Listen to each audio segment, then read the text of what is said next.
All right, y'all. Hello. Welcome, everybody.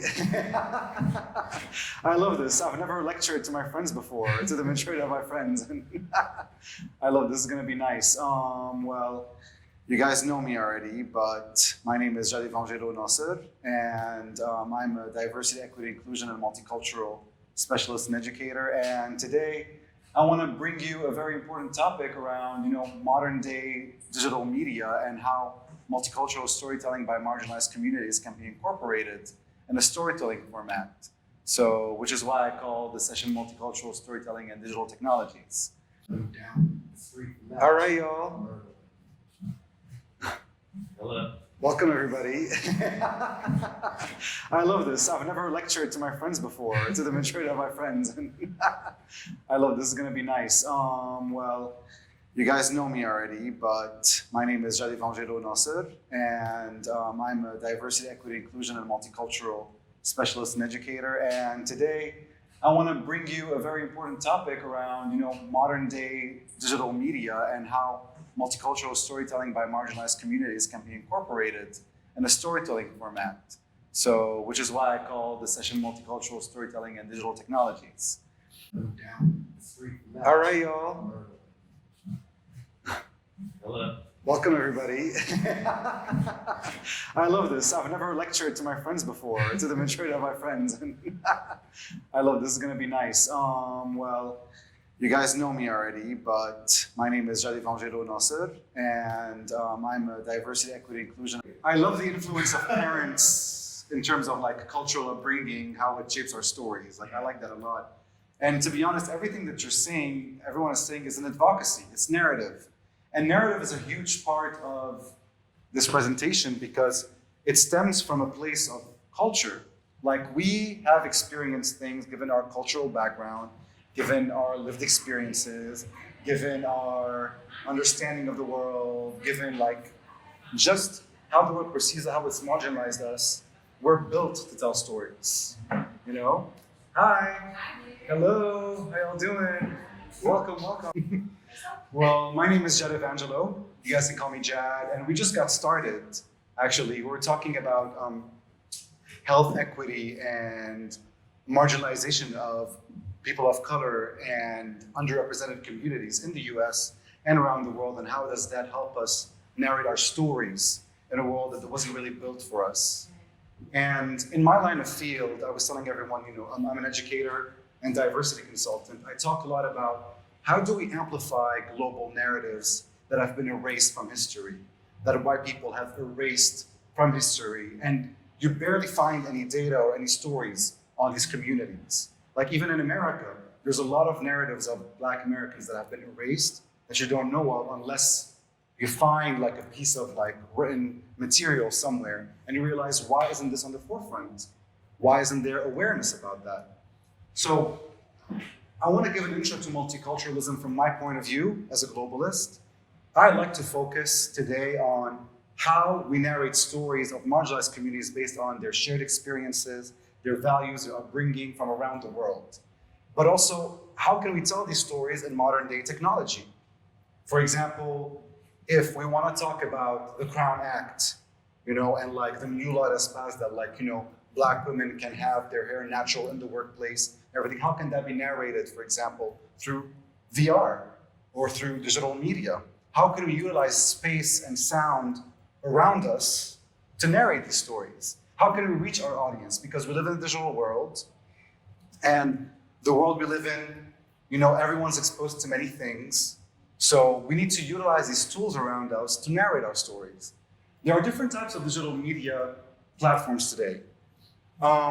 First and foremost, there's public interactives. So public interactives are anything that is around you. The trees, the billboards, the buses, the buildings, but anything that allows you to interact with through a digital space. I'm going to give an example of Momo Pixel. She is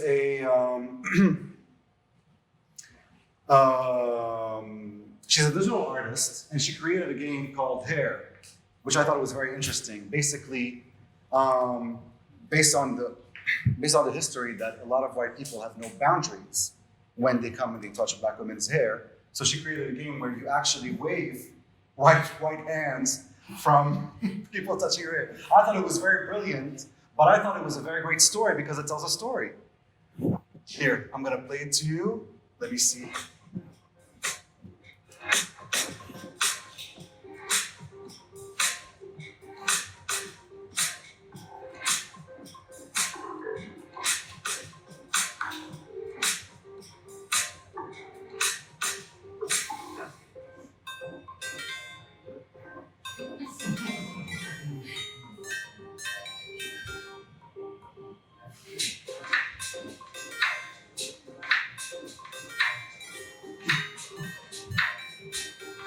And that's her.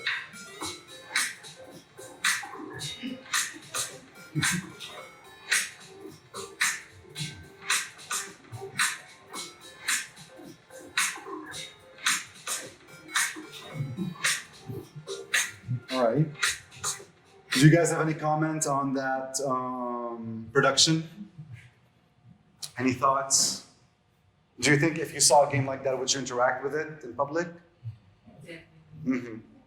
It seems like it's really a piece for conversation Yes. because it's literally something I have physically done in my life. Like the backing out. The You have? lying Okay. people. Yeah, I had a girl touch my hair in college. I went to an Ivy League school. Oh. And she was like, oh my gosh, your hair feels like cotton. I'm like, that's not awkward for you to say to me What? as a black person. And my hair feels like cotton after you touch my hair without my consent. Oh my God. Wow. Yeah, That's crazy. So to see a game like that and to see so many different people Mm. wanting to play it, I really appreciate it because it's actually like a real experience that I've had. Maybe not swatting everybody like food ninja all the time. I've done this so many times, especially when I had an afro.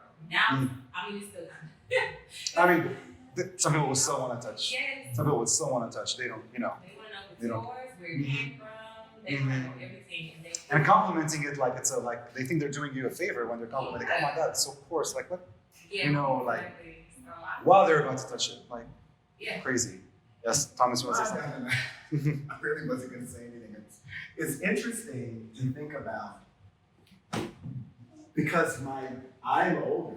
I'm 55, and so when I was growing up, black people we touched girls' hair growing up, especially if it was straightened and pretty.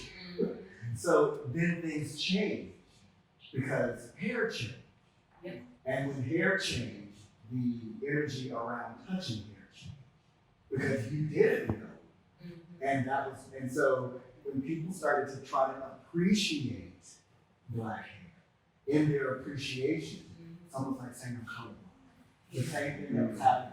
Didn't know that it was something that had changed within our community because they were just now getting to that place of trying to understand what we already did. Mhm. Absolutely. Yeah. So that's all that was. Absolutely. I love that it makes you think, and you said also like it opens up conversation. Yeah. Like it opens the conversation of education. Imagine a very simple, maybe to someone who has no knowledge about this at all, like someone completely oblivious to that narrative comes and sees this game. They're like, what is that about?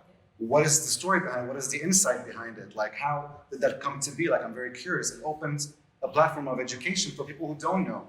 So imagine storytelling and modern day public interactive platforms opens a floor for education and people will start rethinking certain narratives.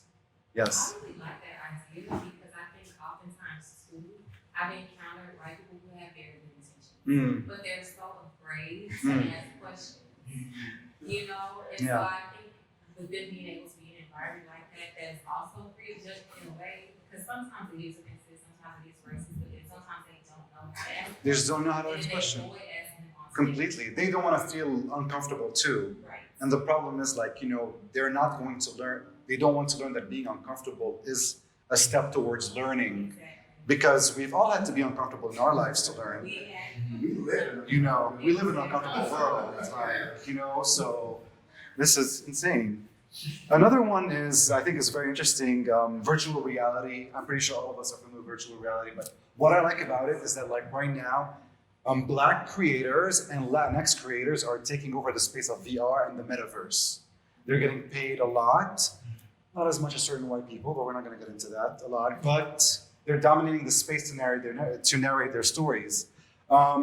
This was kind of a docu-series on PBS that showcases different Black artists and how they incorporated hip hop and avatars of artists such as Travis Scott and Lil Nas X while users were playing Fortnite. Rappers on Fortnite are throwing live concerts in the middle of a multiplayer free-for-all.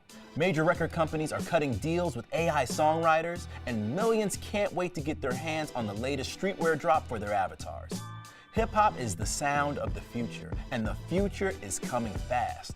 I'm Taj Frazier, and I'll be your guide into the metaverse, where hip-hop artists, entrepreneurs, and their communities are remixing the future of tech.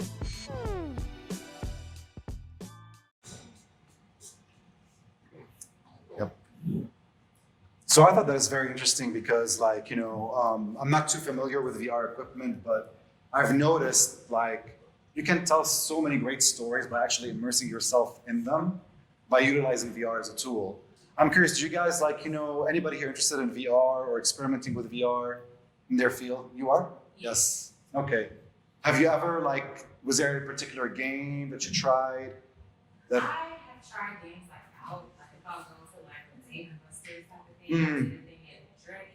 So I always like 4D experiences. So VR to me was always something that was like a step above that.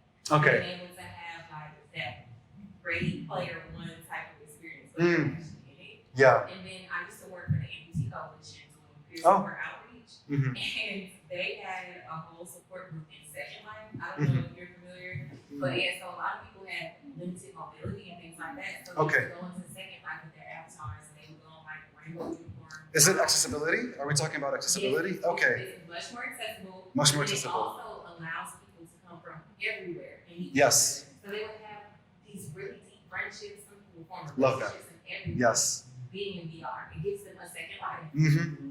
Do you think, though, or do we, and asking everybody, like, do we think that for particular, because we're talking about marginalized individuals from a cultural perspective, but also from, you know, a disability perspective, like for people with disabilities, do you think that gives them like a chance, not a chance, but like, you know, an opportunity to relive through avatars and actually feel included, Yes. you know, in the world? Do you think that tech really is, you know, a platform where that allows individuals with disability to, you know, have a space? Yes. Okay. Absolutely. Because even with neurodiverse individuals, it gives them a chance to break Yes. down that barrier. Mhm. So there are so many ways that it allows you to kind of step into a space and let go of all Mhm.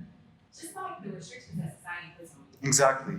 It's kind of like how sci-fi came about, and it was like heavily influenced by marginalized communities. So a Mhm. lot of the best sci-fi is really written about our experiences. Yes. People don't know And that. we're going to go through that, by But the way, it's too. to get Yes. people to empathize with us Mhm. by giving them some foreign character, and it's Mhm. literally the same attributes and things that we face. as people Of course. who are Of course. But it gives more to our experiences and Mhm. introduces empathy. Absolutely. And I'm a huge fan of sci-fi, like narrating stories that are like very, you know, imaginary, but based on marginalization. I think it's beautiful. I think honestly that like with white creators, I don't think they will get that, because if they haven't faced some sort of marginalization in their life, they will not understand how pressure builds diamonds, to be And honest. honestly, also, it's so transferable across cultures. All of Because it. I think about everything everywhere all at once. I tried that whole movie. Yeah. It's so relatable. Yes. Because it's just like, even when you get to talking to people of color of different like nationalities Mhm. and everything like that, it's like we all have such similar experiences. Relatable, and, like, exactly. we can't really understand. Exactly. To a certain extent. You So know. we'll talk about like, you know, the admiration we have for our elders, or like some of our traditions, and there's so much But- crossover. In culture, these are principles and values we learn in culture. You know, marginalized communities have these values. Exactly. You know, like, you know, I was born abroad, I was born in Lebanon, in the Middle East, and like a very valuable thing for me is to look up to your parents and to be hospitable. Like, so it becomes part of your personality to invite people into your environment. To a point, you just do it naturally. You don't think about it because, well, culturally I was raised that way. But when I meet people who haven't been marginalized, they're like, they think that's weird. And I'm like, I think you're weird that you're not like that. But I'm like, I grew up like that. So I was like, did they grow up differently? Do they not understand how hospitality works? So these little cultural values, I think, are very important that connect us, that we can include in our stories. I'm curious if anyone has any other comments on that. right. Mobile apps. So UI, UX design, mobile apps, tablet technology, I think is also interesting.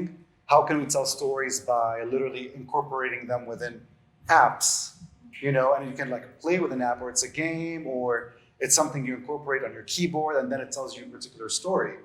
I'm going to give this example. It's actually a campaign that I worked on back in 2013, and it won an award in Dubai Links. So in Lebanon, we speak Arabic, and we have Arabic literature. You know, the characters, you see how they are.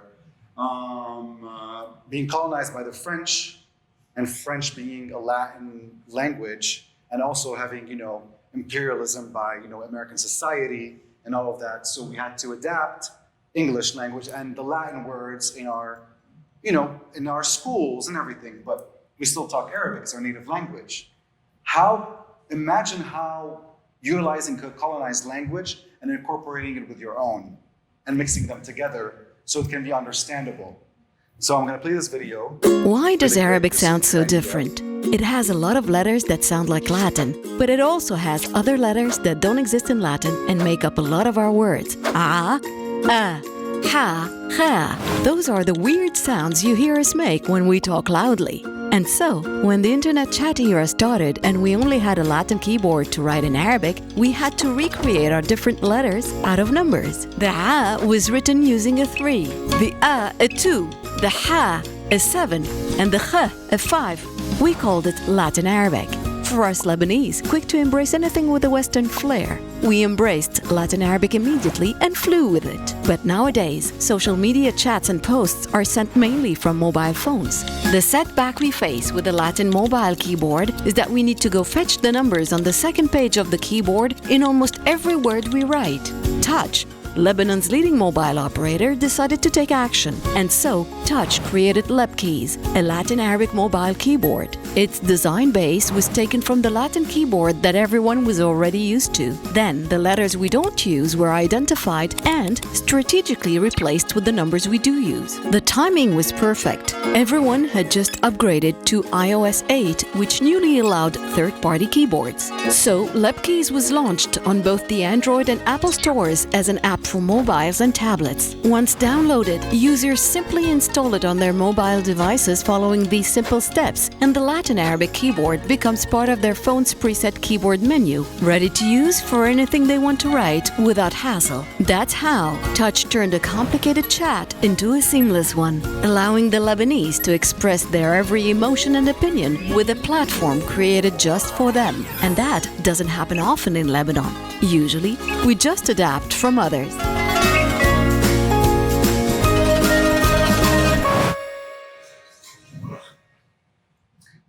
Did anyone understand the concept or anything a little bit misunderstood? No? Yes, so, I mean, incorporating, you know, a different new keyboard utilizing colonized language and, you know, like native language is part of marginalization.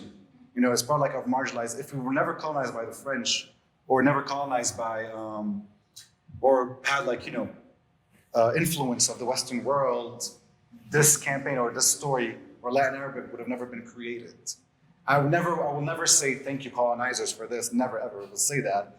But like, I love how, you know, marginalized individuals utilized imposed elements by colonization and make them for their own benefit. And this is why I love, you weren't here, but my dad is half Haitian. And this is why I'm really, really impressed with the Creole language, because Creole was created as a means of communication among, you know, the enslaved Africans on Haiti, so the French would understand them. And it was a strategic mode of rebellion towards them. So the French could understand it, but Creole is derivative of French. So they literally utilized the imposed language to revolt against them. And that's why I always talk about Haiti as a very important, you know, narrative, because like, how do we utilize what has been enforced on us against, you know, as like a middle finger back to, you know, imperial society. Next, does anybody want to play that game? It's Pac-Man, but with an implication as Black Man, and it's done by an artist, I forgot his name. He's on Instagram, but I'm curious if anybody wants to play it. You mean like right now? Like right now. Yes, if anybody wants to play it. And tell me what you think of it. I really am curious. You want to play it? I'm not good at games. Okay, it's Pac-Man. You're not good at games? Where's All right. All right. If I have to use that, then it's not gonna work. I thought I used it. All right. Oh, nope. There we go. Okay. And you can use these arrows. Oh my gosh. Oh, okay. That was great. I suck at you so much.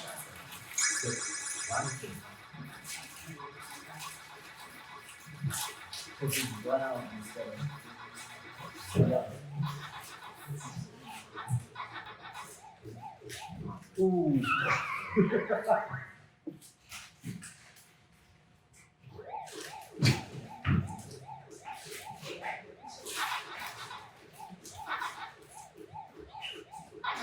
Yep, that's right. Save them for later so you can.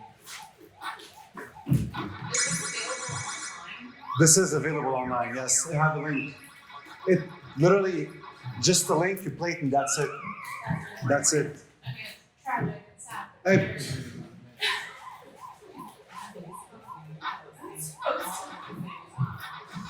Ooh! Come on, you can finish it, you can finish it. No! Oh. All right, well, how did you feel about playing this game? Oh, no, yes, sorry. Did you guys notice anything different in the design? They changed The ghosts? power thing. Yeah, they look like, What was that? Yes, KKK members. Yeah. Two of us. Oh. Yes, yes. Okay. And another thing you noticed when the Pac-Man eats like money, the fist, and then cherries to keep it there, and also what else? Like these are small little elements. Yes. Well, if we think about it, and think about, for example, the game of Multicultural about the hair. So, what does that tell us? Like something so simple and so subtle opens a whole conversation about history and marginalization. Imagine small little elements. Now, some people may not like the game. Some people may be triggered. Some people may think like, no, and that's fine. Not every example is a good example. But how will we know how to, evaluate games and modern day content if we don't show what works and what doesn't? I mean, opinions are opinions. What works, what doesn't, it's very subjective, So I figured I wanted to show it because what I like about it is like, imagine small details, like instead of the ghost, they made it into a pointy thing. That small little modification tells a whole story of marginalization. And what I love about it is like visual communication can be so simple and tell you a story because you can see it right away. Now imagine for someone who doesn't know anything about Black American history in America, and they're playing that game. What do you think would be like a reaction for them? Nothing. It won't mean anything if they don't know. If they don't It's a know. game. Just a game. Do you think they may ask, why is it called Black Man? Probably. They might. Yeah, Black They Man. might just think, oh, the little Pac-Man's black. His man's not black, exactly. Then did that, then did that. Mm-hmm. Well, imagine the creator being present and then someone doesn't know plays that. This could be an opportunity for the creator to tell them, well, actually this is a story behind it. It can open that conversation. It depends on the people and their interest and what they see, what they don't. If people are clueless and have no deep thinking, they're like, oh, this is cute, bye, and leave. But for us, that like hit a nerve. Like it's it's sad, you said, Dave, but it's kind of brilliant-ish in a way from a design perspective. And funny. And funny. Dark humor is very important to me. Yeah. I hate love. Yeah. Billy, do you have anything to say? I don't know much about video games. Oh my God. It's okay, Willie. And finally, mixed media. Mixed media is my favorite type of art. It's literally the hybrid model of analog art and digital art together to tell a story. In 1942, Japanese Americans in a particular side in the west coast of, I think, Hollywood? Yes, west coast, somewhere in California. were being actually chased to go to not training camps, to go to refugee internment camps, yes, due to Pearl Harbor, the Pearl Harbor War and everything. And that was a very tough time for them because they were chased away from their homes. So an artist, I forgot who, it was a combination between two artists, decided to do a augmented reality app mixed with paintings, narrating the story in that particular area. I'm gonna play it really quick. I don't remember too much except standing in that crowd right on the corner, Central and First, where the Nishihonganji temple is. That is where we were waiting for the bus to take us down to the train station. That's about all I remember. So the exhibit is called Be Here in 1942, a new lens on the Japanese American incarceration. This production was based on the volumetric capture technology.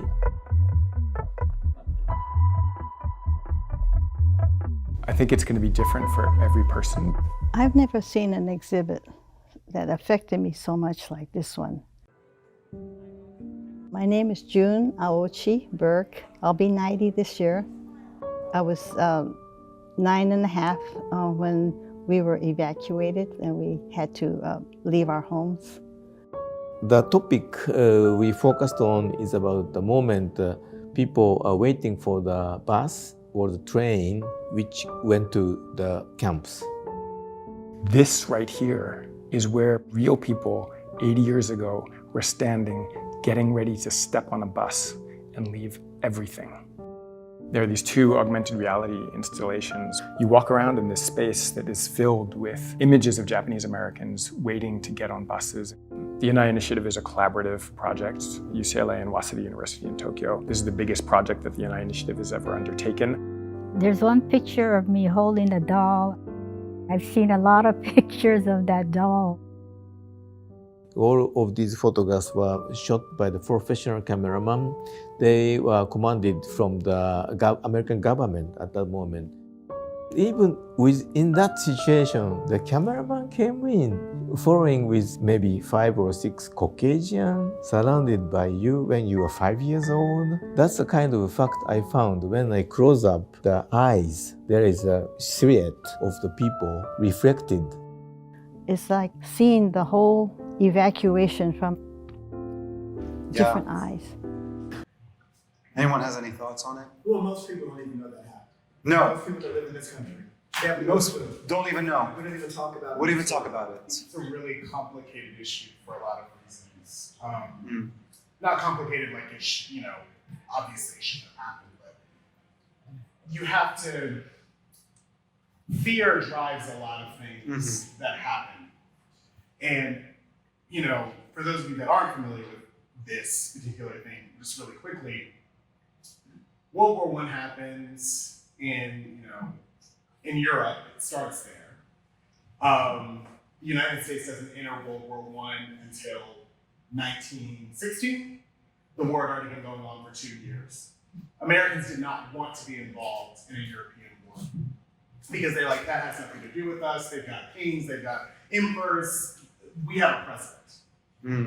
Then the Germans sank this ship called the Lusitania because they said, we are going to sink ships that we think are carrying arms to the British. And they warned and said, don't put a ship out here. And hundreds of Americans were killed.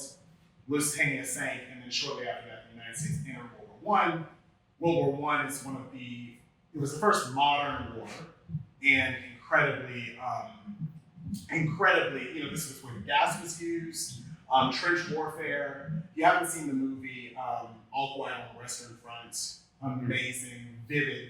It makes you understand how bad war is, and there usually is no reason for that to happen. So that happens. You have the lost generation of young men because millions of young men are killed in this war.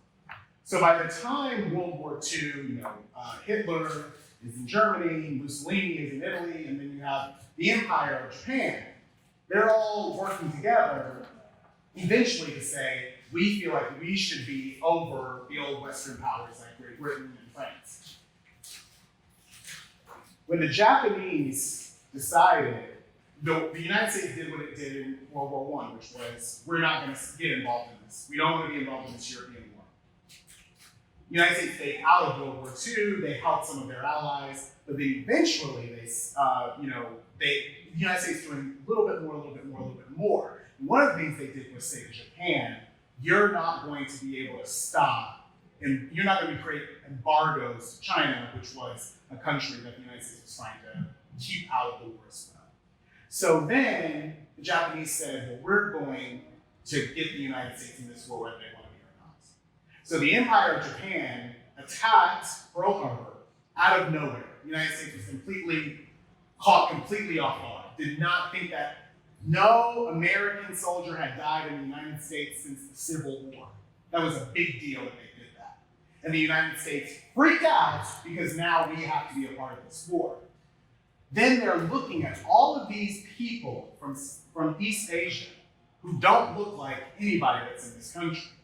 And people were like, we don't know if they're spies, we don't know what they're doing here, we don't know anything about them, we need to lock them up. And that's what happened here, was the fear of the other, of these people. And also the fact that Japan did attack the United States, but it was, we don't know them. So what we have to do is lock them all up. Nobody was saying lock the German immigrants up, nobody was saying lock the Italian immigrants up, even though they're the ones that are dropping bombs over London. So that aspect of this is so important to understand because so much of the things that we've seen like that have been based on fear. Because we don't know them. We don't know who they are. We don't know what they're about. And I just think it's, a huge tragedy because at the exact same time that was happening, millions of Jews were being murdered in a similar, obviously we didn't have that here, but a similar thing, being hauled up, packed up, and told, because you're this, you have to go here. We got close after 9/11. Oh, that was, it's the same thing. Almost did it again. It was the same, it's So the we did exact it same again. thing. We did. We did do it again. We did. Again, someone from Cuba, like Guantanamo Bay, we did it. We just did it in my backyard. Wow, yeah. I think, for example, like an art exhibition like that is really good to narrate that story or narrate a little bit of that history so it can actually ignite people to do a little bit more research on the topic and understand what has happened. Because like you said, I feel like a lot of people don't know about that. People will say, why either. They don't know why either. People will say like, oh, Japanese have been marginalized. What, really? Like, you hear that comment. Like, people don't know about how communities have dealt with Well, it. and the thing that I hate about it is that, what is the phrase? If you don't know your history, you're destined to repeat it. When I hear, because you said 9/11, the things that happened in Iraq and Afghanistan were crimes against humanity, perpetrated by this government in this country. The thing is that people don't even remember what happened let alone what happened then, let alone what happened in Vietnam, let alone what happened going into what happened in the Middle East, these endless wars that we've had, and it's because people don't know the history and how it continues to repeat itself. That's the part that I just find horrible, and we continue to get into these places where just repeating history, this happened 50 years ago, this happened 100 years ago, we're just doing the exact same thing. To be fair, people don't really understand what's going on right now. No, 100%. No. It's difficult to say, know your history, they don't even know their present. Absolutely not. No.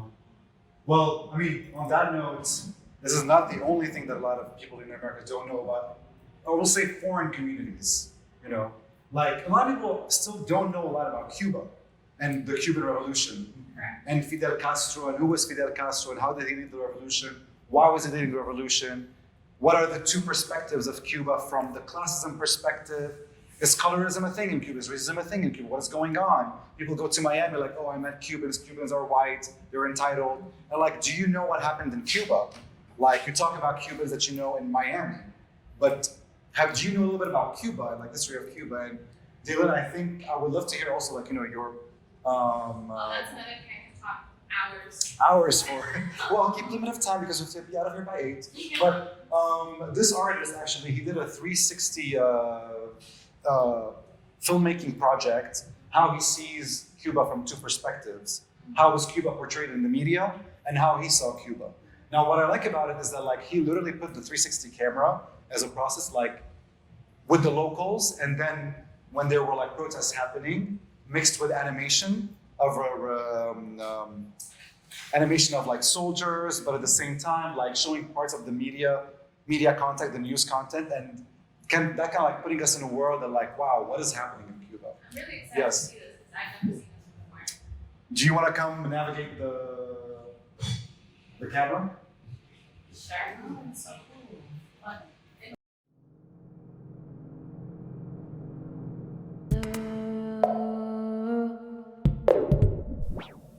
Desde muy niño comprendí que existían dos Cubas diferentes.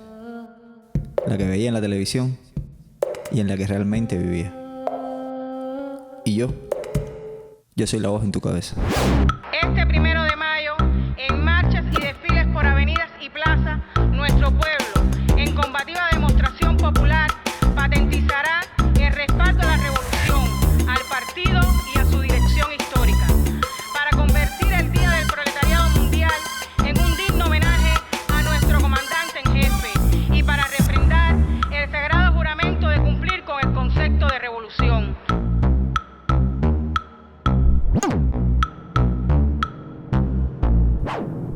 Desde muy niño comprendí que existían dos Cubas diferentes. La que veía en la televisión y en la que realmente vivía.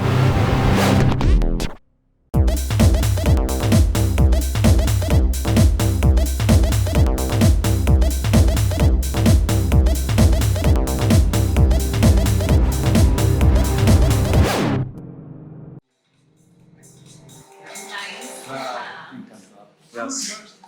This is so cool, and also I really love that he did this because there are so many different Yes. perspectives in Cuba. Like, you need to understand, Cuba was this like it's the biggest Caribbean island right before you get to Florida, right before you get to the United States. The proximity to the U.S. is Cuba. We have everybody in Cuba. We have all the Chinese that came to build the railroads. We have all of the Africans that were stolen. We have all of the Europeans that decided to stay. I myself, like, I'm gonna need to do some kind of DNA test because I have no idea what's going on here. Like, I could be Spaniard. I also don't know my dad's side of the family. So there's just so much that lives under that umbrella in Cuba. And like, we come in all different flavors. Like, my grandmother has blonde hair and blue eyes. And Lebanon, same thing. you never know that. But it's very, and it's also very interesting, like, if you know the history, because even like my grandmother telling the history versus my mom is a completely Different things, yes. So I think it's very nice to like understand that the way he did this project, do you feel like it gives this multidimensional storytelling of the complexities of a country? It does, and it also, there's a very visceral reaction to having that much information, because when you're bombarded and you don't really know where to look or where to pull your attention, like that's kind of how it is. Yeah. You don't know which perspective is the right one, and you're constantly being bombarded, so you kind of have to see things from every angle. Every angle, exactly. And it opens different doors to understand how they're related. And it's also incredibly overwhelming. Yes. Oh my God, this is overwhelming. This literally made me research what are the two perspectives in Cuba. Like, how does a civilian in Cuba see two perspectives? And I had to get to know more about Fidel Castro and understand like in what year was it happening, why was it happening. It opens like a can of worms, but history is very interesting to learn. So I love that. one thing from like, it was so wild to me, and I have to understand, like, Cuba's PR system, like their public relations, is bar none. Like the BS that they put out into the world, like they're very prim and polished. But like I was talking to we were watching something in the cameraman, Cuba and the cameraman. Yeah. And my boyfriend at the time, he was talking about North Korea actually, and he was like, it's so wild that there's a place halfway around the world where the people are starving, where there's no freedom, where it's so like dictatorial or whatever. And I was like, halfway around the world, that's happening 90 miles that way. Right, literally, exactly. Do you guys think maybe like, a format like that can be adapted for Black American history in America?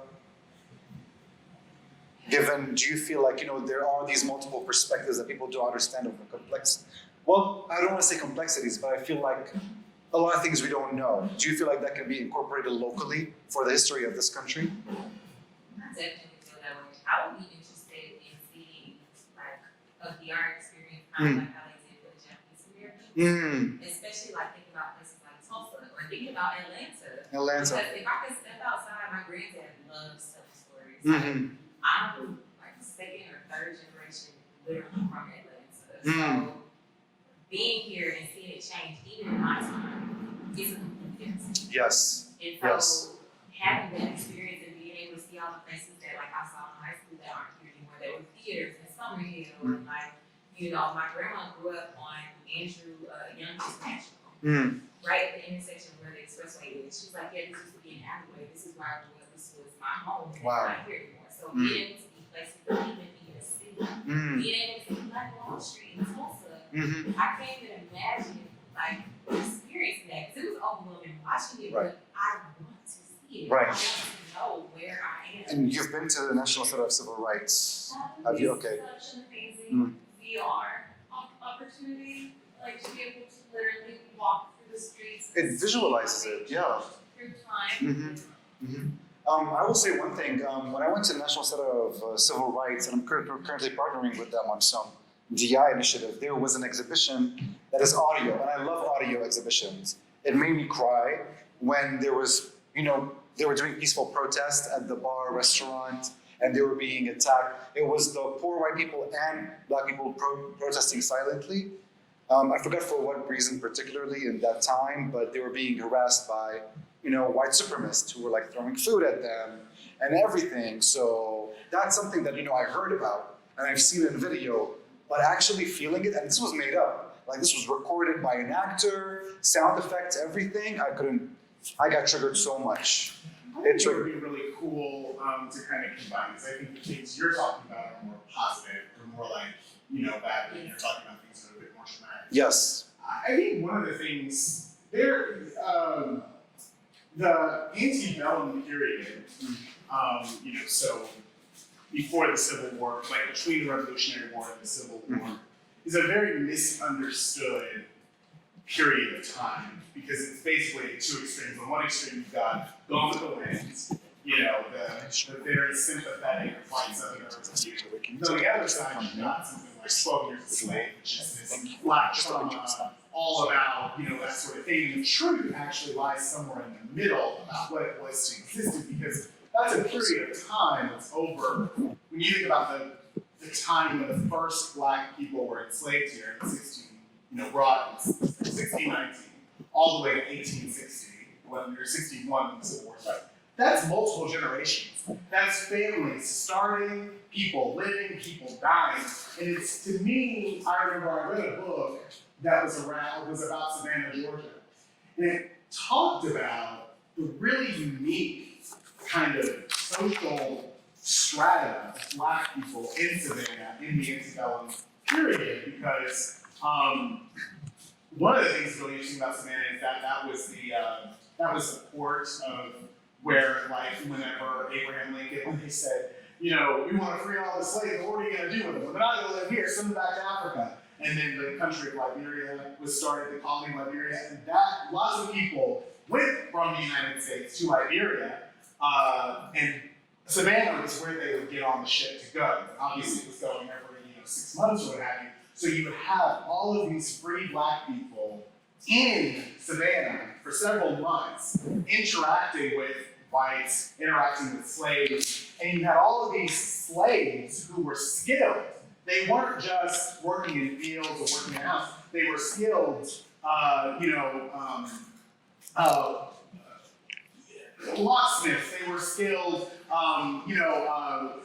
carpenters. They were skilled laborers. And understanding what that actually looks like from day to day, I think would be fascinating and so enlightening to be like on a plantation in, Savannah, not just the traumatic aspects, but also like, these people were actually like building and creating and doing all of these things, you know, these plantation houses. Who do you think built all the intricate, you know, work that you would have in there? They were creating, you know, meals that they were getting recipes from French, you know, chefs, and they were recreating them right here. I just think there's so much about that experience that gets lost because it just becomes, you know, it was all, you know, traumatic, or it was all Scarlett O'Hara, but it was actually like people were living and dying here and really experiencing. So to have an experience where you can have that, I think would just be amazing to really open our eyes to not, because I think as a Black American, sometimes you just look at history and you say, our history is so sad. Sad. And it's like, it's not all sad, because these people were having joy. In their enslavement, they were joy, you know, the jumping of the broom, all the things that they were having joy. And I think sometimes we just get so far away from that. Well, yeah, and I will say something. You see this in movies. Like, I personally am not a fan of slave movies at all. Honestly, like, I feel most of them of the last, you know, 30 years been are like very that. traumatizing. They're pornographic. If they want to do them, at least, you know, we want the narrative to shift into something positive of like rebellion, you know, or, you know, getting out of like the misery or anything, you know. And I feel like sometimes people just want to show dramatics in America because that's how they hit the heart, which I feel like is weird, but yes. I think there's also a lot of white supremacy in that, because when you're showing the torture, when you're showing the negative, it still paints you in a lens of like, these aren't people, it's all about the white control. Yes. And not about the full range or gamut of the experience. That's exactly. So I'll say Go ahead, this, Thomas. because I grew up in Roots Camp. Go ahead, Thomas. Yeah. And so Roots was that. It was. No, go, you're fine. It's an interesting phenomenon to think about where we are today and how quickly people want to get information. So a part of what's happened is we're not focusing on the stories of people and their lives and the happiness and the joy. We just focus on one extreme or the other. Because Roots was created intentionally, and Alex Haley had to really work to get them to actually show this series over a period of time for people to see every aspect of being brought from Africa, being a slave, being whipped, and then having a life, and what that turned out to be. So we can do that. We've done it, but we're not in the mindset of doing it. Yeah, okay. So it existed. It happened. And that's how I was first introduced to it, because I was a little boy. Right, We right. planned to watch it every week when it came out, because that was how I understood every complexity that there It's was. like the highest rated thing on television. I mean, Yeah. that was that time. But everybody was watching it. This is back when, you know, where everybody, you know, when you had to watch things when they came on, and millions of Americans of all different backgrounds were sitting down and watching this film over those days. And you're right, because we got to see people from the, you know, the ups and the downs that everybody has in their life, and then you're like, oh, that dude's a slave. Yeah. Like all of that he just dealt with, the same things I deal with, relationships, and all of that, exactly. But at the end of the day, he's enslaved. And I think that was a great series. We don't do that now. No. We could. We could. Now is probably the time to do it, because Netflix Exactly. creates the opportunities to do it. So now is the time to do it. It becomes something like Air, though, and I think that at the end of the day, they're very concerned over the fact that we may realize that we too are enslaved in this capitalist structure. So yes, like, you live a full life under slavery, and I think that those are very dangerous ideas, because we're not free. We're still not free. Part of it is, Capitalistic America, that's very true. I mean, no, I agree. I will say though that, like, you know, right now, because there's a lot of creators of color and from our marginalized communities who are, like, for example, Donald Glover, I have a huge admiration for him because he's unapologetic and he's actually really, you know, like going a non-traditional route. He's more globally oriented. He views the different points of Black narratives and brings them to the forefront. And I feel like, you know, someone like him really, you know, makes really good narratives. Like, I feel like he twists things around, and he utilizes, for example, a little bit of, like, you know, misery, but then turns into dark humor. Like, for example, I'll give a very, very great example. Swarm, don't kill me. Willie. I asked him like 5 times if he watched Swarm. Keep forgetting. Okay, if you guys watched Swarm, no? Okay, all right, you have? Okay, so for me, there was a scene where, the main character, Dominique, she was being, joined by this cult of like white girls who were being very weird, freaky. That was my favorite episode. That was my favorite scene. And she was smiling and like beating her to death, and she was, and I was like, this is amazing. Like, I know it's a little bit grotesque, but to be honest with you, like, he kind of went there. Like, he reversed like the violence, but for a particular reason, because it's something that we've all felt for a long time, and we're finally seeing it.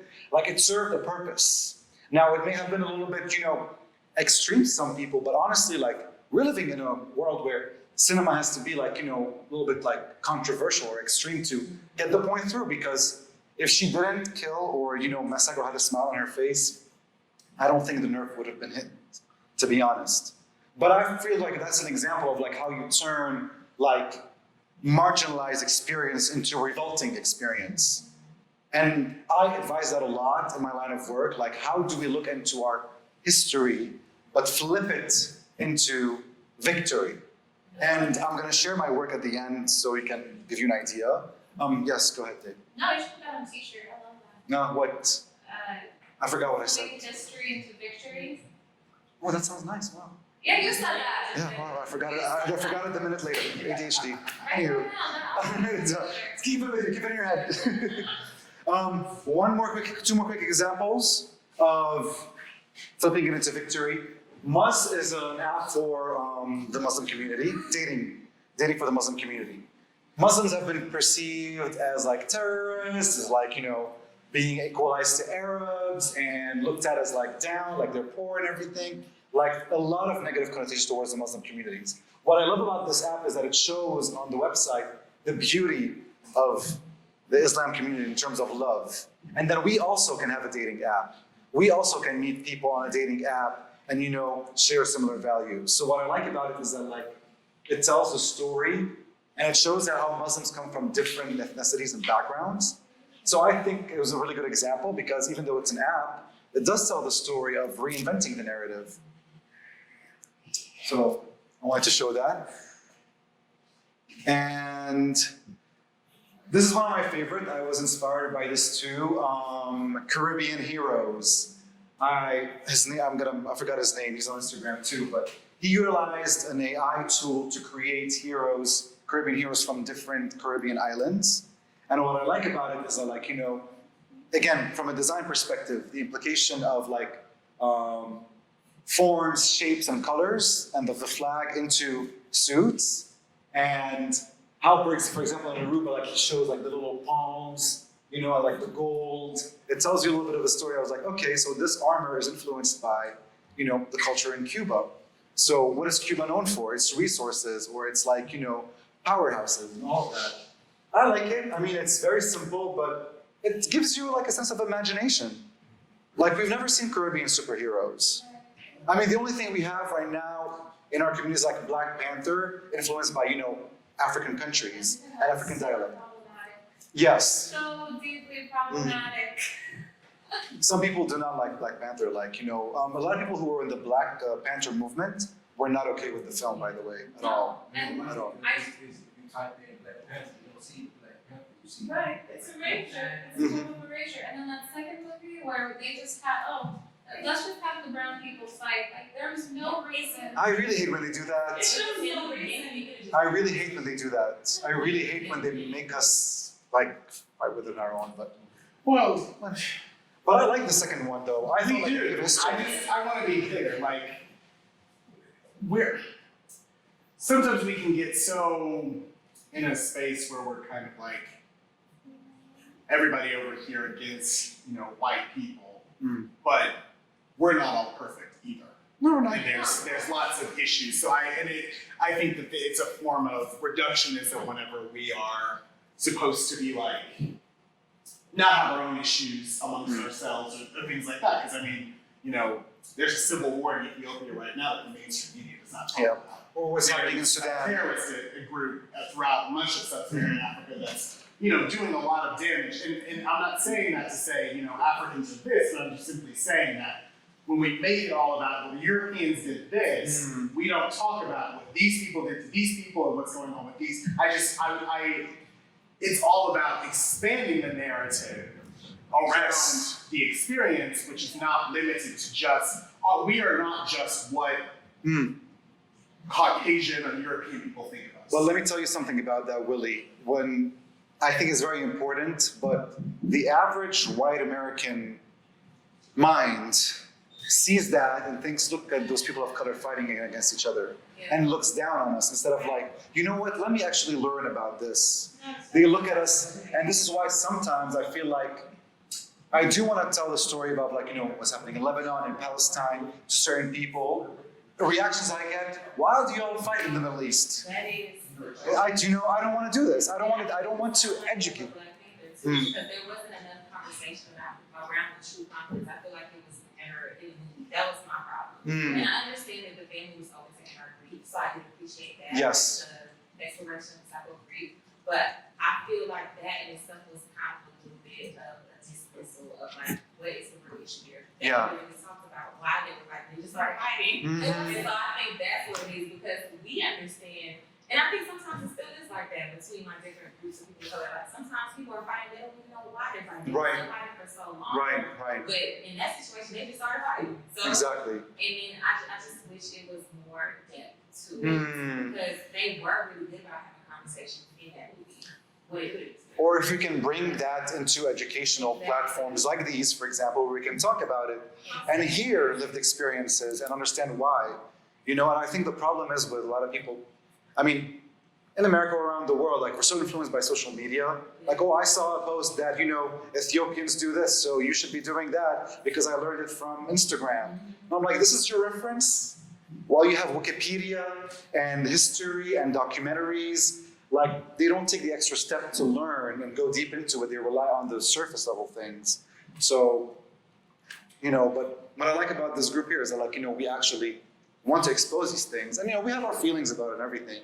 I agree with Willie a lot. I agree with you. Like, I feel like we need to know what's happening in these countries, but also, like, for a foreigner, what we should tell, like, foreigners to this country, do not come from a judgmental point of view. Come from an understanding, like, okay, why is it happening? You know? Yes. And definitely, like, stories about people of color or people in general, even as a woman, like, you can tell when it's not coming, like, it's not being written by us. So, like, to me, it felt like it was a Mexican person written by a white guy. And I can tell as a woman when it's a woman written. Yes. Due to the timing, because you have to be out of here by 8, I skipped over a slide of the process of, like, sharing your narrative. I think that could be another workshop, but I'm glad that we're here because this is a work in progress, and we're gonna do this as a reading session. So I'm gonna be sharing the stories, and I want your opinion. So, and I'm planning to develop this into a digital media platform. So I open for critiques, open for feedback over what you think. And just to give you a context, this is based on the 3 cultures that I'm related to, being born and raised in Lebanon, my dad being Palestinian and his grandfather being from Haiti. And I amplify the narratives of these 3 countries a lot. So I decided to create fictional characters narrating the story of resilience from each country. And I gave them the title of The Rebel and the Colony. Working title, and in French, La Rebelle et la Colonie, and Mutaraddid al-Mustamira in Arabic. Just to give a sense of, like, this can be adapted into multiple languages for multiple audiences. So can I grab the microphone? Yes. And I would try it first. I don't know how we let them connect. You also disconnect your phone. You can always connect your phone to the other speaks first. Let's see. Test 1, 2. Yes. Due to the timing, because you have to be out of here by 8, I skipped over a slide of the process of, like, sharing your narrative. I think that could be another workshop, but I'm glad that we're here because this is a work in progress, and we're gonna do this as a reading session. So I'm gonna be sharing the stories, and I want your opinion. Yes. Due to the timing, because you have to be out of here by 8, I skipped over a slide of the process of, like, sharing your narrative. I think that could be another workshop, but I'm glad that we're here because this is a work in progress, and we're gonna do this as a reading session. So I'm gonna be sharing the stories and I want your opinion. So, and I'm planning to develop this into a digital media platform. So I open for critiques, open for feedback over what you think. And just to give you a context, this is based on the three cultures that I'm related to, being born and raised in Lebanon, my dad being Palestinian and his grandfather being from Haiti. And I amplify the narratives of these three countries a lot. So I decided to create fictional characters narrating the story of resilience from each country. And I gave them the title of The Rebel and the Colony. Working title, and in French, La Nouvelle et la Colonie, Al-Mutaraddid al-Mustamira in Arabic. Just to give a sense of like, this can be adapted into multiple languages for multiple audiences. So can I grab the microphone? Absolutely. Yes. And I would try it first. I don't know how many lines are connected. You also disconnect your phone. You can always connect your phone to the other speakers first. Let's see.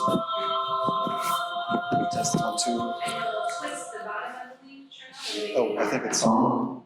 It's on. Is it working right now? Yes. All right. I added some music because I love audio, and I'm just gonna keep it there. Yes. Okay. We're gonna start with the first story.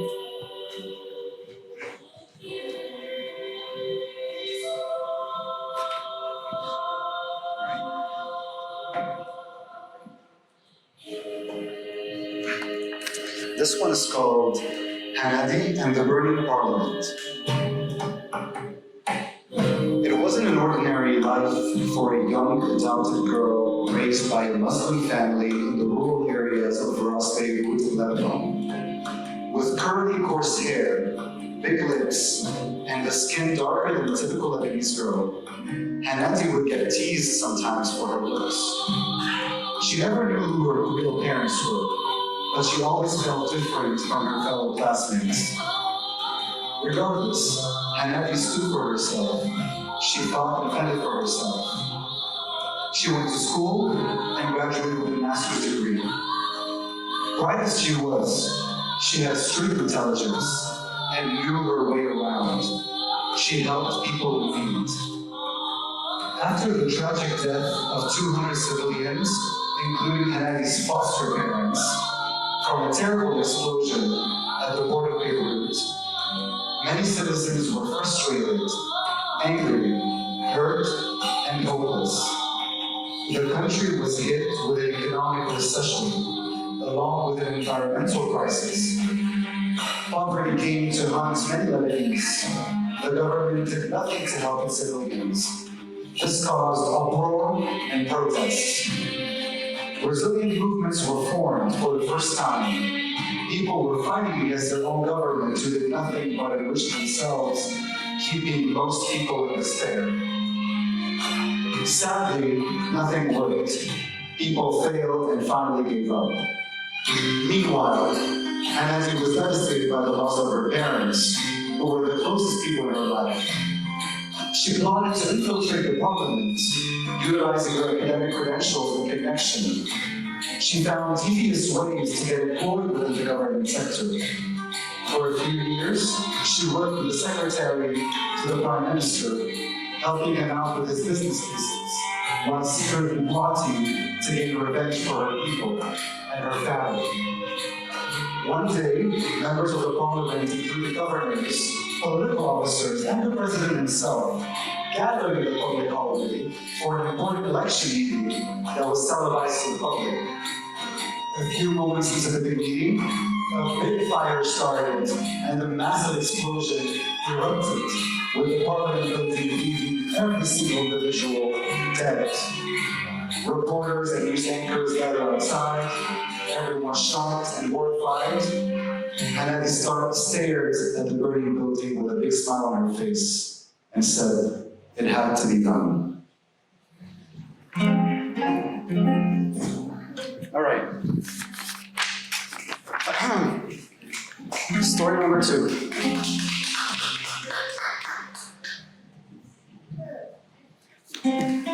Leodin and the Great Black Republic.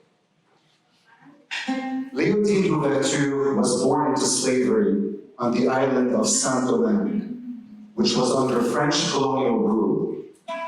Her parents were brutally tortured and murdered by French soldiers when she was just a child, leaving her with a burning desire for revenge and the determination to fight for her people's freedom. In secret, Léodine trained with César, a mentor who taught her the ways of combat and strategy. She also met with a voodoo enchantress, Odette, who provided her with guidance and prophecies, telling her that she would become the face of the rebellion, but at a cost. Léodine must not pursue a romantic lover or have a family, ever. One day, while fishing at the shores of Lake Sommat, Léodine stumbled upon a fair-skinned man who spoke a different language. He tried to convey a message of warning to her, as if he needed help. The language spoken was quite odd. It was not Creole, the native language of the enslaved Africans on the island. Frightened and anxious, the man had to flee and run away before Léodine could even try to understand him. She suddenly woke up in her tent where she normally sleeps. It was just a dream. All she could remember was the name Amir. A fair-skinned man with a necklace holding a stone on his neck. Léodine realized that a dream of such sort cannot distract her from her goal, remembering Odette's prophecy. She had to stay focused on rebelling against the French soldiers. Years of training and spiritual counseling, Léodine joined the French army and became one of Napoleon Bonaparte's greatest soldiers. She managed to trick the French army into having a base on one of the shores of Saint-Domingue. That's when her fellow soldiers ambushed the French army and massacred them, including their leader, Napoleon. The ambush and the attack lasted almost 3 days, leaving the majority of the colonizing French army dead and the rest drowning at sea. After the successful ambush, Léodine's plan paved the way for the Haitian Revolution, and her people gained freedom on January 1st, 1804. Saint-Domingue took on the name of Haiti, becoming the first Black republic of the world. Léodine's leadership and bravery inspired resistance across other oppressed nations.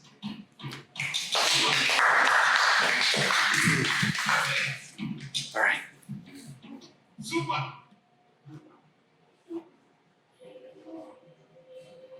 I'm gonna repeat again because we have only 3 songs.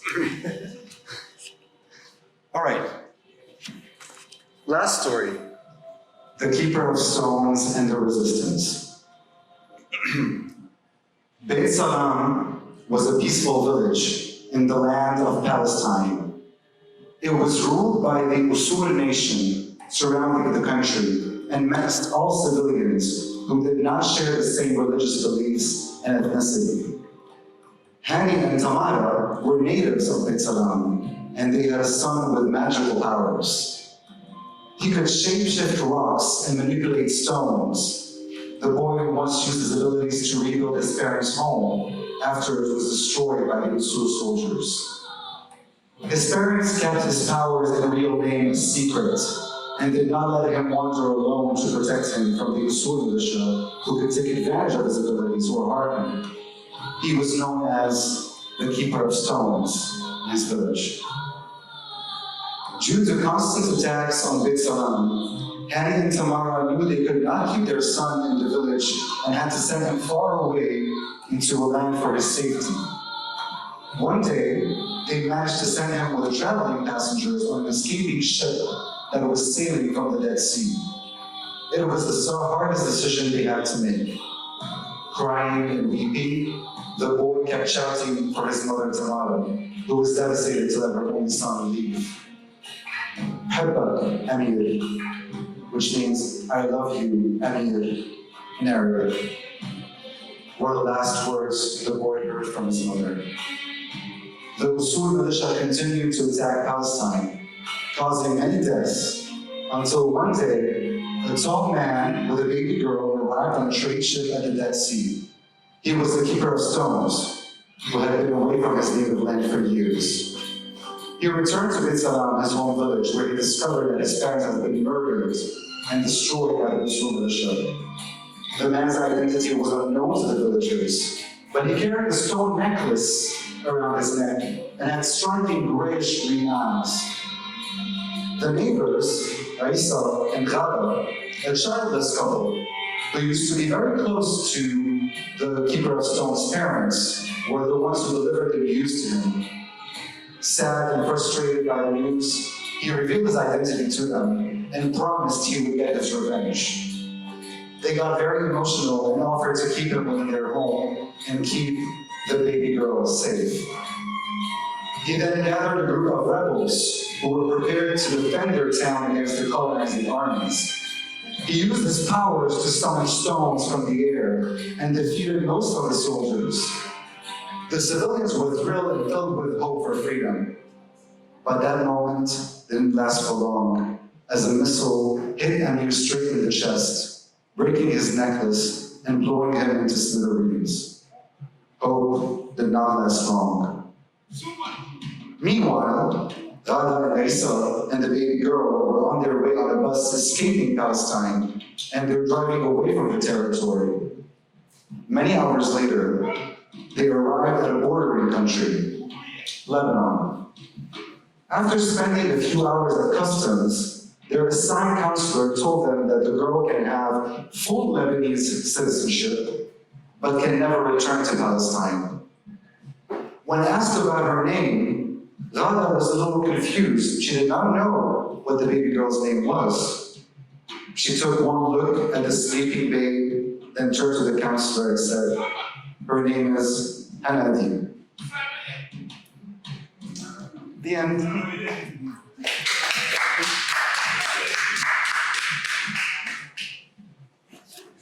All right. What do you guys think?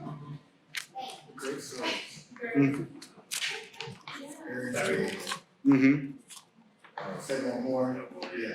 One more? We want more. Oh, you want more? Okay. Yeah. All right. That's why it has the potential to be completely misconstrued by Disney. I love it. Completely stolen. It has All the potential to be stolen by Disney and completely reinvented, right? Yeah, definitely. It sounds like the intro to the video.